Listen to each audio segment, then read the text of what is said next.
Hello and welcome to Sip Sip Hooray with the two Marys.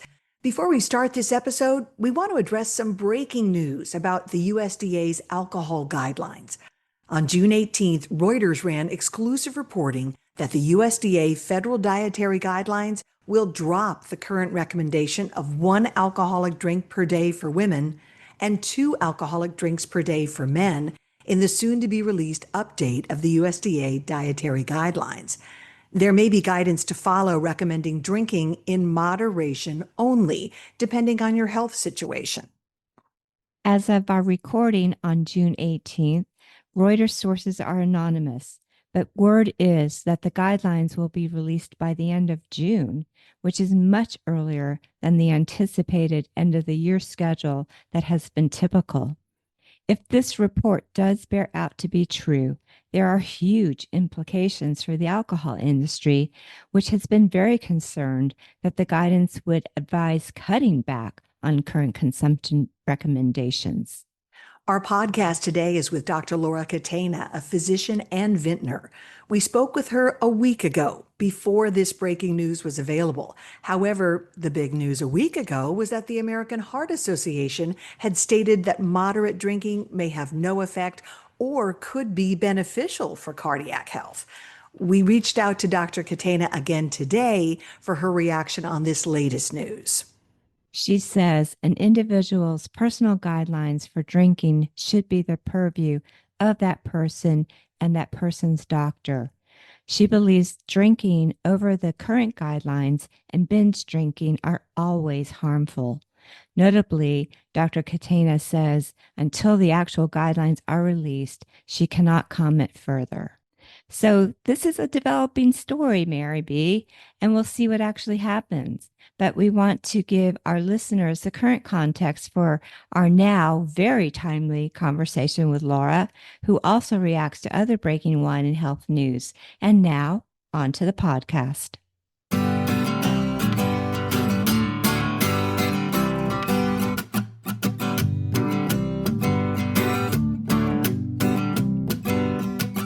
Hello and welcome to Sip Sip Hooray, a podcast for wine lovers and the wine curious, where we share some great tips and sips. We get to know the stories behind the label of some of your favorite wines, as well as new discoveries, and we find out what's buzzing in the world of wine. For months, the news about wine has centered on health warnings linking alcohol consumption to cancer. Worse yet, the Surgeon General has warned Americans that no amount of alcohol is safe and is calling for new and expanded warning labels on wine bottles. The news is enough to take the fizz right out of your sparkling. It's left consumers confused and the industry reeling. But some authorities are pushing back on the dire warnings. Dr. Laura Catena, a fourth-generation Argentine vintner and a Harvard graduate with a medical degree from Stanford, questions some of the science and methodology behind the new warnings. We're grateful this physician, author, and vintner has made time for us again today. She's been a favorite guest in the past. We are the two Marys who like to eat, drink, and be merry. I'm Mary Babbitt. I'm Mary Orland. Wine is a cultural drink.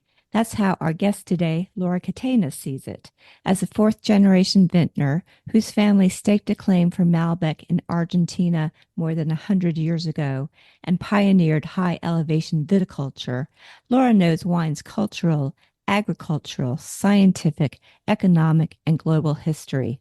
Laura also knows the science behind the risks and benefits of alcohol consumption. That's why she's an outspoken voice on proclamations from the World Health Organization and other entities that are saying that there is no safe level of alcohol consumption. In response, Laura created the In Defense of Wine website to show the credible science about alcohol and health. And speaking of credible sources, Laura comes to us today with some breaking news. A just released study from the American Heart Association says that there is little to minimal risk for moderate consumption of alcohol when it comes to heart health. Laura will give us the details hot off the presses. And as we veer closer to the USDA update on alcohol consumption here in the United States, at the end of 2025. We're grateful to have Laura today to help us sort out the real science and the anti alcohol propaganda and how we can make the best decisions for ourselves when it comes to alcohol consumption. Laura, welcome back to Sip Sip Hooray. Yes, hi. First of all, great to be here. I do need to clarify a few things. First of all, that I do have a conflict of interest when I talk even about health in alcohol. I am a producer, and that's considered a conflict of interest. So, if you want to take what I say with a grain of salt, please do, and instead read the articles like the National Academies of Science, Engineering, and Medicine review that came out stating that there are some benefits and potential harms to moderate drinking. Also, this new study that I'm going to talk more about that confirms that the current data shows an either neutral or beneficial effect from moderate drinking on cardiovascular disease. However, on the topic of cancer, I am not here to say that at low consumption, there is no association. And the word association and causality is really important here.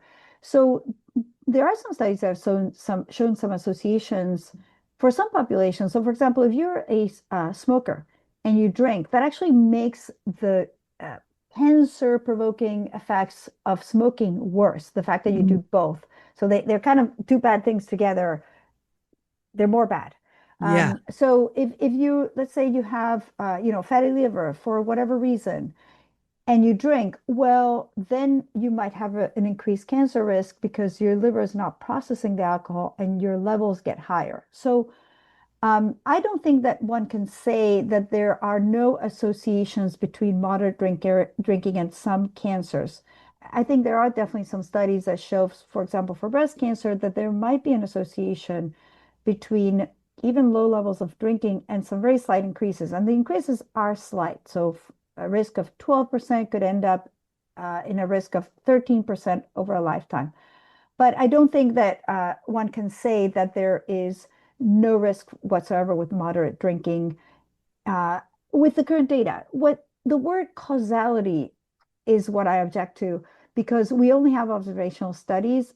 And to say that something causes something, you usually need either a very, very big effect, which we're not seeing for moderate drinking, or a randomized controlled trial, which is what you do with medications where you put one person on placebo and one person on the medication. So sorry if that was very technical, but No, no, it's helpful. yeah, it's important to understand that it's a nuanced topic that you should read what comes out in the medical journals. You should mostly ask your primary care doctor what their thoughts are, and they need to know you and what are your risk factors, what you Mhm. have a family history of, and then help you make a decision.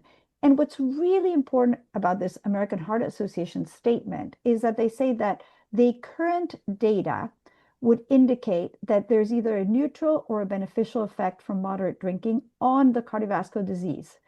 So that means heart attacks, Mhm. strokes of the embolic kind, heart failure.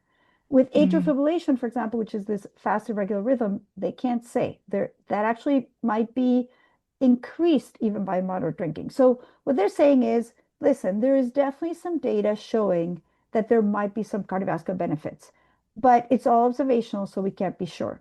And Mhm. that's important because a lot of this negative media has said all alcohol of any amount at any dosage is bad for your heart and causes cancer. And Mhm. that would definitely be wrong. I think that the data is more nuanced. And in terms of mortality, this amazing, really big review, 15 years of data, they they looked at moderate drinkers, so that means in the US, up to 2 drinks a day for men, up to one for women, compared to never drinkers. And they found that people who drank moderation as compared to never drinkers actually had up to 20% lower risk of mortality of death and lower risk of cardiovascular deaths. They also saw some slight increases in breast cancer. That's a really big study done by the National Academies of Science, Engineering, and Medicine.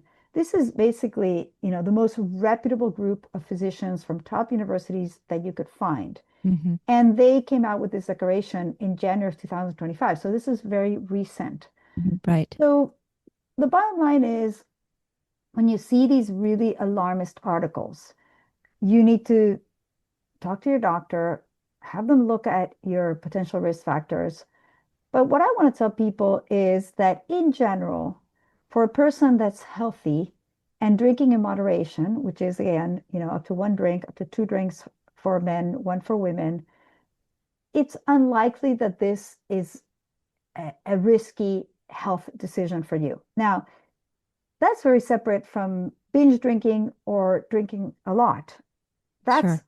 an alcohol use disorder. And binge drinking is something that people often sort of pretend they didn't do. You Hmm. know, Because it's we want to forget. yeah, exactly. It's very common that people, when they're asked how much do you drink, you know, Monday they had one glass of wine, Tuesday they drank nothing, Wednesday they had two glasses, and then Friday they drank, a bottle and a half, and they don't mention the bottle and a half. That is Hmm. binge drinking. Basically, for a woman drinking more than four glasses, for a man more than five, which is a bottle over 2 hours, is considered binge drinking. Now, I Mm. also don't want to be a preachy person. People can decide to do skydiving. They can decide to have sex. Actually, sex is a dangerous undertaking. There are risks associated with sex. They can Hmm. get in a car. Every time you get in a Yep. car, you're exposed to certain risks. So that Sure. is a personal thing. As long as you're not harming other people. So drunk driving, that is so not acceptable because you Right. are harming others potentially. But then people need to take all this into consideration and then they have to make their decision. So Hmm. I would always tell somebody you shouldn't binge drink. But let's say that somebody tells me, listen, once a year I get together with my buddies and we each bring a bottle of wine and we drink that whole bottle of wine. And they do it once a year. I don't have the data on how bad that is for them. Hmm. And they need to make their own decision. Sure. They're not harming anybody else. They're not driving. They're going to a restaurant. They're having fun with their friends. This is an important moment. That is a personal decision.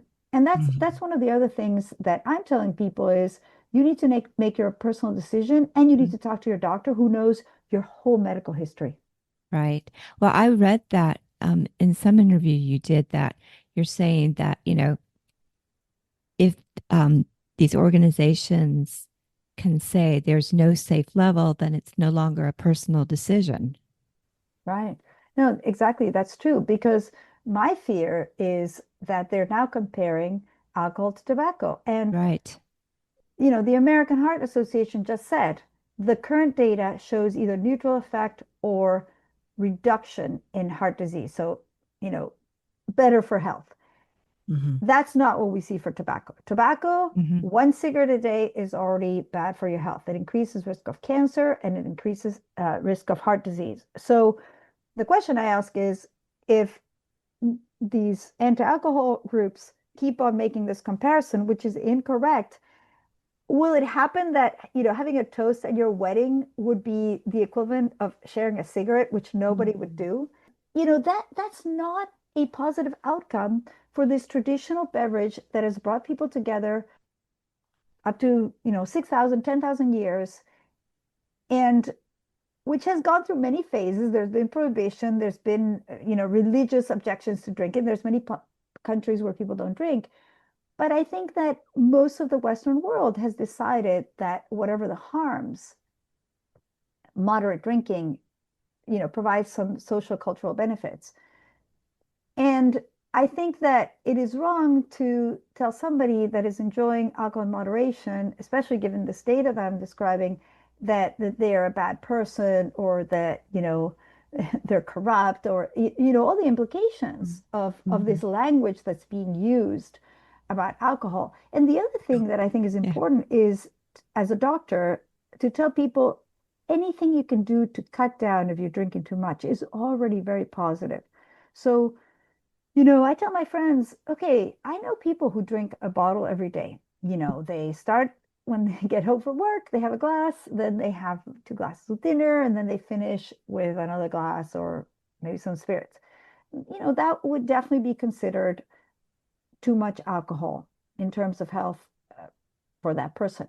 However, I Mhm. say to them, hey, What if instead of having that drink when you get home, maybe you have a non-alcoholic beverage? Maybe you make yourself some lemonade, with no sugar, hopefully, with some ice. Or maybe you have one of these no alcohol wines, we're making some, or a no alcohol beer. And then you cut down, instead of having a whole bottle, you drink two-thirds of a bottle. Well, it would still be better to have no more than two glasses if you're a man. But if you can have, the equivalent of two and a half glasses instead of the five, that's a really great improvement. And if you can Sure. reduce the number of binge drinking episodes, let's say somebody is every Friday and Saturday going out with their friends and getting drunk. If they can do it only one time a week, that is a wonderful thing. And I think it's really important to be encouraging to people, the same as we need to be encouraging to people who have decided to stop drinking because maybe they tried to cut down for years and they've decided it's better for them to stop. We need Hmm. to welcome them into our parties where we have alcohol Mhm. in our table. So I Sure. am now on every event at the winery.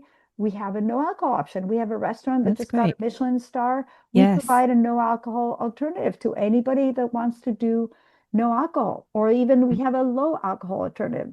And I, Yeah. I do think that is a better future, one where the availability of no alcohol options is ubiquitous. I think that Mm. that is a better world in terms of health. I Sure. totally agree with you. And I think we've made so much progress towards that just in the last few years. One of the things I wanted to ask you about, though, about the health warnings and stuff, I've heard you say the warnings have come out without randomized control trials. Did I get that right? Yeah. And is that something you would want to see? And are you frustrated Yes. they would Yes. issue these warnings without the studies that say, here's how we know this is true? Yes. So I think there's several different warnings. The current labeling in the US, I think, is very appropriate in that it says that there are potential harms from drinking, and the pregnancy warning is very appropriate, and the warning about no driving is very appropriate. Hmm. Korea has done a really interesting back label, which is four options of a back label. And it says excess drinking can cause memory loss, accidents, cancer. Okay. And actually, excess drinking is associated with these seven cancers that are associated with drinking. So, drinking is associated with many fewer cancers than something like tobacco, but it is associated with some cancers, especially Hmm. at high levels. Hmm. And the Korean warning says excess drinking, and then it says all kinds of different outcomes. And the various importers, producers can choose which one of these back labels to use, which I like because it allows you to emphasize one harmful outcome, but it uses the word excess. I Hmm. think that's appropriate because I do think that many people are not aware that excess drinking is as bad as it is. Hmm. And I think that if we want to defend some of these findings for moderate drinking, the association with lower mortality for moderate drinkers versus never drinkers, we need to also emphasize that over moderate drinking, the risks go up. And that's why we talk about this J curve, which is, Hmm. at small amounts of drinking, your mortality goes down, so you live longer. But as your drinking goes up, then you live shorter and your mortality goes up. It's very bad for your health. So I think that that is a subtle message, but it's very important. We shouldn't give people this information. One of the really interesting comments in this American Heart Society report is that there was a survey of people who were told that there were cardiovascular benefits for moderate drinking. So they were told the accurate information. Those people went on to drink more, which was Really? not the right outcome. You don't want Mm. people to say, "Oh, there's some cardiovascular benefits." Yeah. You know, oh, Party. yeah, let's. Oh, I'm sure it's fine. If a little is good, double that will be fine. No, Sure. it's not like that. There's a very fine line between moderate drinking and excess drinking. The potentially non-harmful, maybe beneficial amount is actually quite small. Some Hmm. studies would go closer to one drink. Now, for heart disease, so for heart attacks, actually, there are some benefits even at higher doses. But then once you get to higher doses, you get an increased risk of a bleeding stroke. or Mm. some of these cancers. So in the end, it's best to drink little, maybe 1 to 2 glasses, to skip a few days and Hmm. to never binge drink. And, maybe there's not a lot of people that achieve that. But that would be if you ask the question, what is best for you? Then people can make their own personal choice about the risks Sure. with the correct information in mind. But Well, it is true that if people think it might be good for them, they might drink too much. And that's not a good outcome of no, that information being we don't want shared. that. Well, one thing I think is a little confusing for people is what's considered a standard unit or standard drink of alcohol. And when it comes to wine, the recommendation for what's considered one standard drink is 5 ounces of wine at 12% alcohol. Now, I don't really, I guess I need to start measuring the amount of alcohol I'm pouring into my glass, but most of the wine that we consume in this country is greater than 12% alcohol. Yeah. Yeah, and all the wine glasses are a lot Yeah. bigger than five I know, ounces. Yeah. but some places have like, oh, do you want the 6 ounce or do you want the Yeah. 9 ounce pour? Right? Yes, yeah, and in other countries, they actually use 100 ml. So 5 ounces is 150 ml. In other countries, they use 100 ml, which is, closer to 3 ounces as a normal measure. And you can have, I think it's France that you can have 10 of those per week and never more than two or three. So this is another problem, which is that every country has their own definition of moderate drinking. Okay. I do think it's not a bad idea to measure. And I actually have a glass at my house that has a 3 ounce line and a 5 ounce line. Mm, And I will often use it and then pour the amount on a nicer glass because I love my glassware. And it does look quite tiny in one of these gigantic Rideau glasses. yeah, Yeah. And I think it is important to do that because half a bottle of wine can fit in some of these glasses. And that is, 2.5 glasses. So it's not one glass. So I agree that the whole units and measurement is something that we should work on as an industry.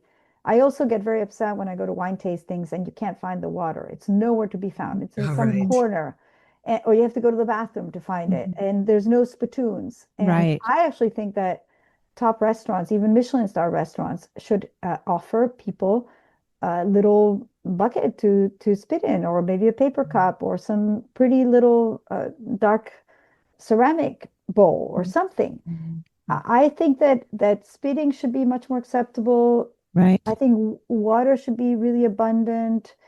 I think it should become a completely normal question. Are you drinking alcohol tonight? Are you not?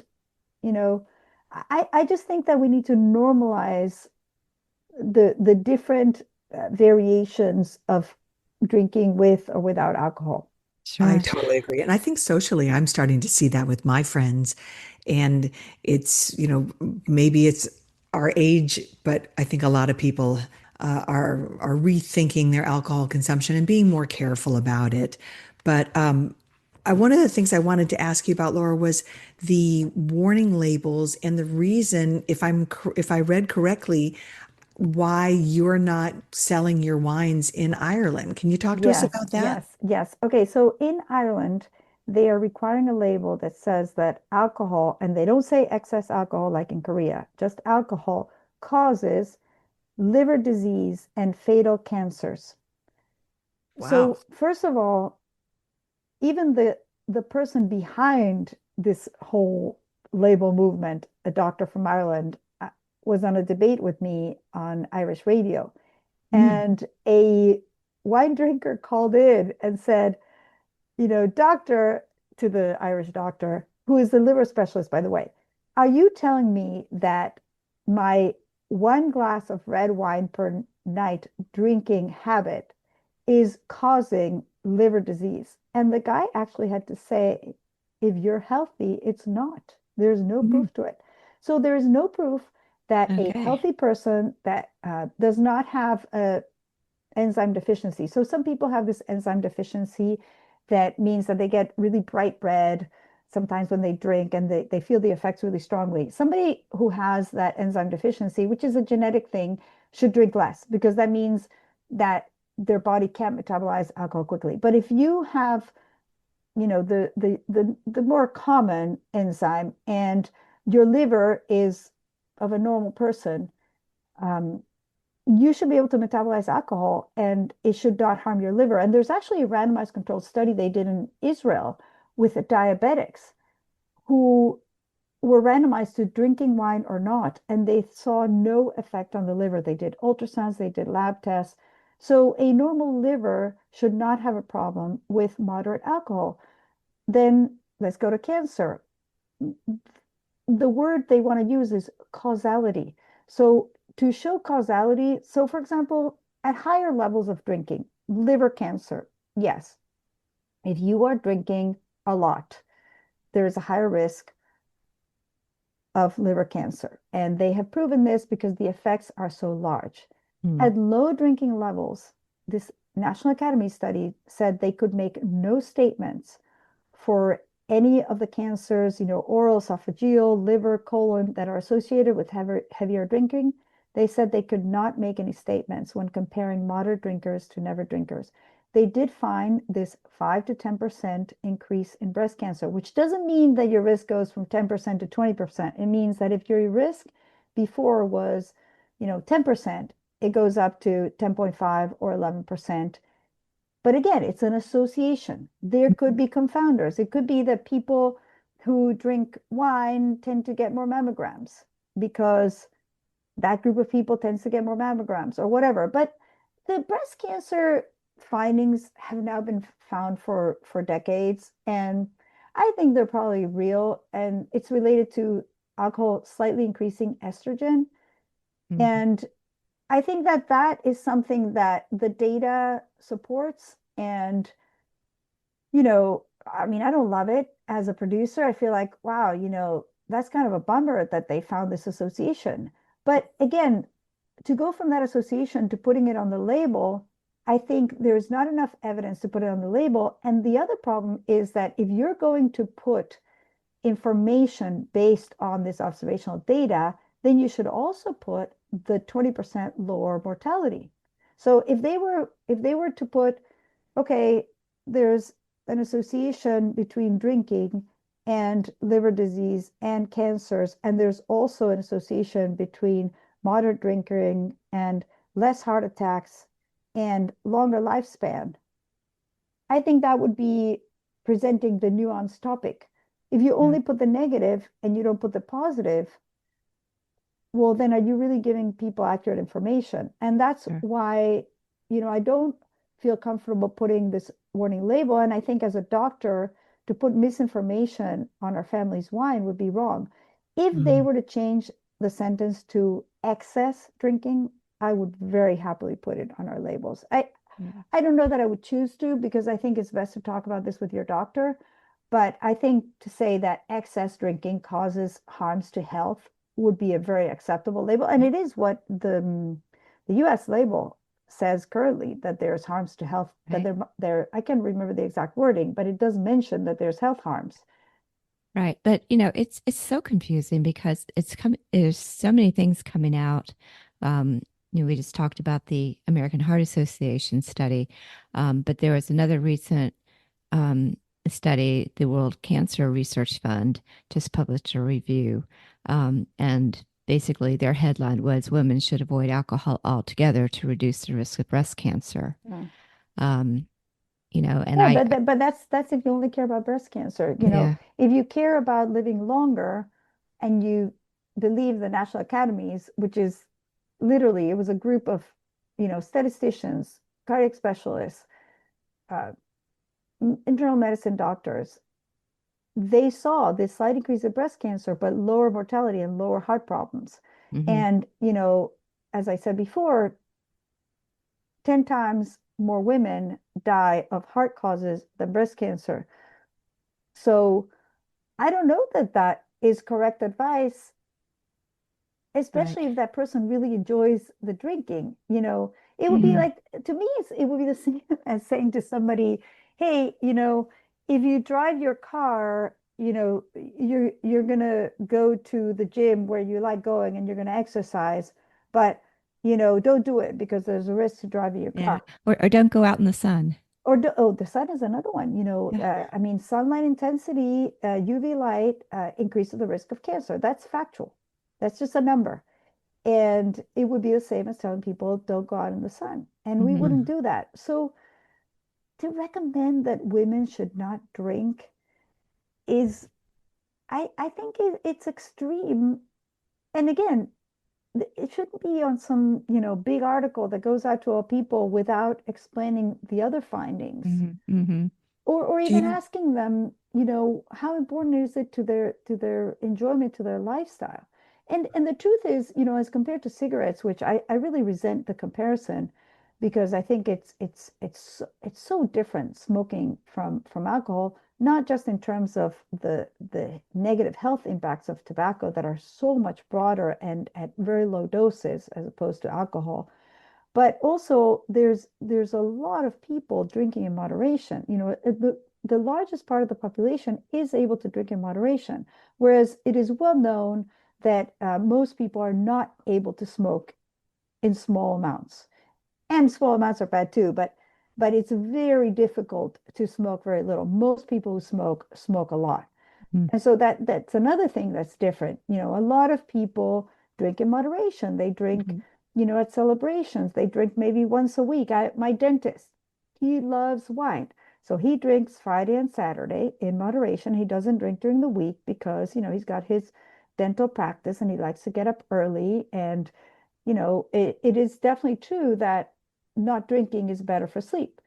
So Hmm. he drinks Friday and Saturday, and he always has phenomenal wines he collects, and this is, his life, having these dinners. He goes to fancy restaurants and he invites friends. And, you would tell him, oh, have your wife not, drink while you're having your delicious wines on Friday and Saturday, based on not very good data. That would be ridiculous Yeah. and so Well, Oh, mean. it's extreme for sure. What do you think Yeah. is behind all of this? What's been the driver on this in recent Yeah. years?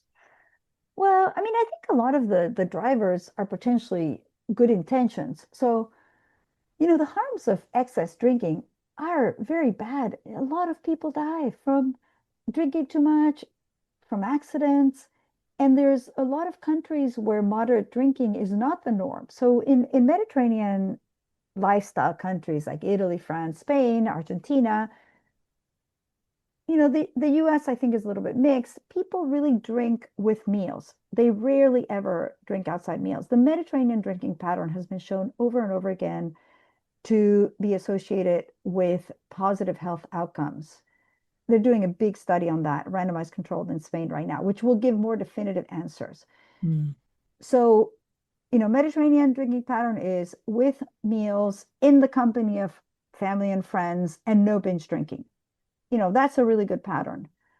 So I think that the concern is there's a lot of people not drinking in that healthy pattern and doing binge drinking and doing a kind of drinking that's not beneficial to health. So I think that some of the administrators say, hey, this whole sort of gray zone where maybe drinking a little bit is okay, but drinking a lot is bad is not easy to communicate. People like black and white situations. So we don't care about the moderate drinkers. They're going to be fine since they don't really have significant harms. So let's just say that drinking is all bad at any dose, and that will achieve our goal of reducing drinking overall and reducing harm. So I think it is somewhat coming from a good place. I think there is a little bit of preachiness and, my body's pure and I don't want to bring any toxins and all this stuff. I think that is very wrong because, that's up to each person to decide what, do they want to exercise or not?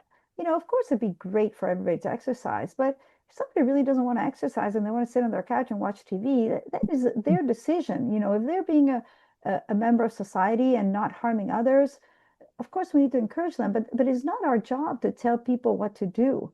Um, you know, it, Especially not to give them misinformation in order to help the population. That I don't think that's what at least a democracy is. I don't want to get into politics, but I think you give people the correct information and then they have to make their decision. Mhm. And so I think it's coming from a good place, but I think that it is breaking my rule of telling the truth. And the true science is nuanced. There's Mhm. some harms, there's some benefits, and Sure. we need a randomized controlled trial. Mhm. And I think most adults can handle the truth. Yep. I think you're right. But the way it's presented, it's catchy for headlines or Yeah, news items that, all alcohol is bad, or, you know, this directly causes this disease or that disease. So, yeah, like you were saying, I think, one thing I think that does get overlooked is the positive benefits to lifestyle and yeah, happiness and yeah, getting yeah, together and socializing. yeah. That's so important. So, It's, yeah. and I think wine, more than other forms of alcohol, Mhm. really is associated with Yeah. that. Yeah, you know what I like to say about wine is, there is some research on polyphenols, and maybe when this UNATI study ends, where they randomize people to drink wine or not drink wine with Mediterranean diet, they'll be able to say, okay, wine reduce the risk of this or that. But in general, what I tell people is the healthiest alcohol is whatever you can drink in moderation.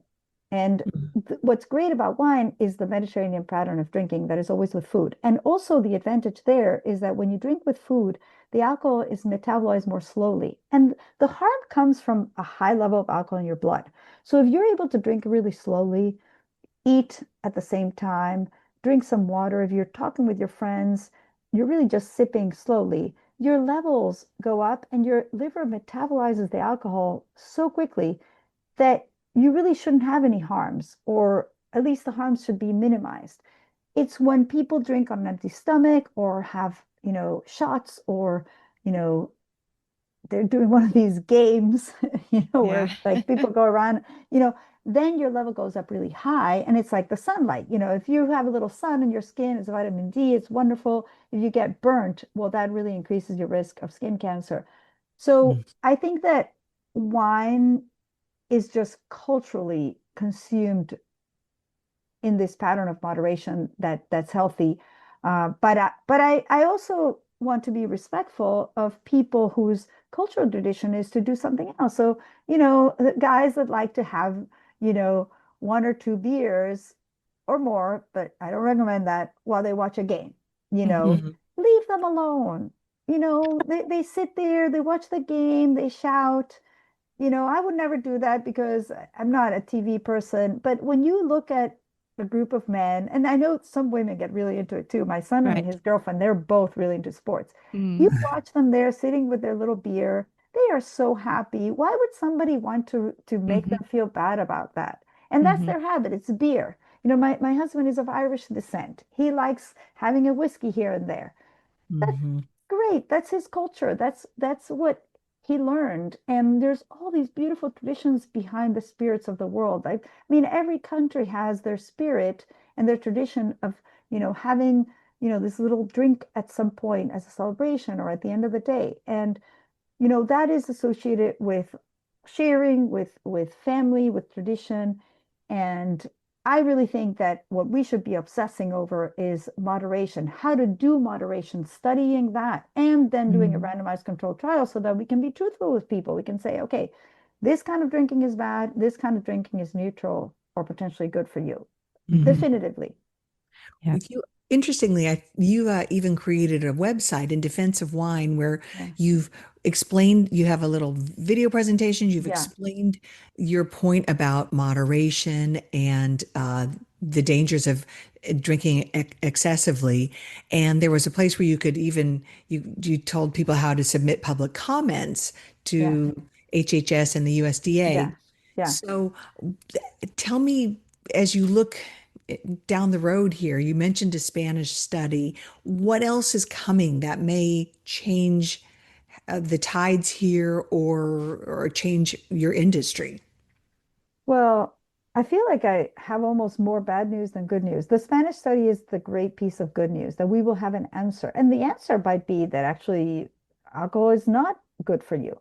I don't know what the answer is going to be, but it's going to be a very good study because it's a large randomized controlled trial. So it'll give us answers. That's wonderful. The one problem that's happening right now that there's so much misinformation, this cancer advisories, for example, the Surgeon General report, and I actually love the Surgeon General for what he said about loneliness. I was so supportive of the focus on loneliness as a big problem to our society. But the report they did basically had a lot of uh, studies written by the same people who wrote the report. That's a big no-no in science. And Mhm. also what they did is modeling, which is you look at a small study and then you say, okay, this showed that there's 1 in 1,000 risk of something. And then you multiply it by the US population, by the number of people in the US. That is remarkably inaccurate. So to publish something so official based on these modeling studies that are not very accurate was disappointing to me. And the problem with that is that no one is going to be able to get a randomized controlled trial approved if somebody with a lot of authority says all alcohol is bad. At small doses, it is bad as well. So it's very hard to get a study approved where you're giving something that is already proven to be bad. So that is my big concern, is that if we don't do the research and answer this question of could there be some benefits at certain low doses in addition to some harms, then we're not going to be able to do any more research and we're never going to get the answer. And I think this is an important answer. About Mhm. 60%, 70%, I don't remember the exact number of Americans drink. Half of the world Mhm. population drinks alcohol. How can you not have better data on this important question? Hmm. Absolutely. So true. Well, hopefully, other studies like the one from the American Heart Association that just came out will be presented. This study in Spain, we've got 10 years to get Yeah, yeah. that Well, the American one is a statement that basically statement. looks at previous studies. Hmm. So new studies, it's the Spanish one, randomized Yeah, controlled. It's the gold standard study. We hope they get enough people in 5 years. signed up Yeah. Hmm. so that in 5 years we have that data. But if these, negative statements become established in the science, then we're not going to see any more data. We're not going to get an answer. Mhm. And I think uh, that is wrong because this is a very important topic for humanity. That Absolutely. it is. And what a great note to end this conversation with. Yes, Laura, thank you so much. You made some really cogent points and clarifications. Again, it's about moderation. Heavy drinking, no one argues that that is dangerous. It just is. And I think best of all, you said that we should all be talking to our doctors and having honest conversations with our doctors Yeah, about our family histories, our habits, and yeah. and let your doctor guide your decisions. Yeah, I want to make one final statement, which is Sure. people say, so as a doctor, would you recommend that I drink? I once had somebody trying to get me to tell their husband to start drinking. And I said, no, Gosh. actually, I cannot do that because you don't know that you're not going to develop a dependence issue. And Yes. and even if you don't have the genetics, everything's possible. So that's why you are not going to find a doctor telling people, hey, you should start drinking. You need to make your own decision. You need to talk to your doctor. But if you want your doctor to prescribe drinking, that's just not going to happen. Thank you for that, Dr. Catena. Yeah, Oh my goodness. It's yeah. always so good to talk with you. Thank you. You are able to break things down for us in a way that makes just good common sense. And I just love your energy, enthusiasm, and kind heart. So thank you so much for being part of Right. our podcast again. Well, And thank you for having me. for all the energy and time that you put into this issue to help educate all of us about the real science and Yeah, the credible science, as you put it. yeah, yeah. Yeah. Well, thank you. All right. Well, thanks again. Cheers to you, Laura, and sip, sip, hooray. Sip, sip, Cheers. hooray. Cheers. Well, Mary Orlin, what a great conversation with Laura. I always love having her on the show because she's such an interesting, smart, and down to earth person. And she just really helps make good common sense out of things. And we heard her say over and over again, binge drinking is awful. If you choose to drink at all, you need to talk with your doctor first about your family history, about your personal habits. And it should be something you do thoughtfully, right? But I think this Exactly. topic is so fascinating and it is obviously changing all the time. Mhm. And possibly what we're hearing from the Trump administration is leaning towards people's personal freedom or personal responsibility. And I guess the true takeaway is no matter how you slice it, we all need to be careful, moderate drinkers if we choose to drink at all. Absolutely. And, there are other considerations. Anything with the federal government is always political. And, there has been a lot of lobbying efforts on the part of alcohol lobbyists and big companies. The alcohol industry should the guidelines be lowered and to say there's no safe level or to cut back to 1 or 2 drinks a week would have been huge and devastating for so many in the alcohol business, whether they're in wine, beer, or spirits. So we don't know why the USDA is now possibly considering dropping any alcohol consumption guidelines. Could it be the result of political lobbying, or maybe they've done a deep dive into the science and just don't find enough data to back it up? We don't know, but it's something to keep in mind, be a little bit skeptical about, but again, follow what's best for your own personal health. And that's the message from Laura today. Absolutely. And honestly, Mary, for all we know, by the time our listeners are hearing this, the whole Hmm. shebang might have changed. So, Well, that's you very know, possible in this day and age. so just be smart about it. Okay. That's our advice. Anyway, we sure appreciate being able to bring you current topics like this and, and bringing you great guests like Laura Catena, who is just such a terrific person.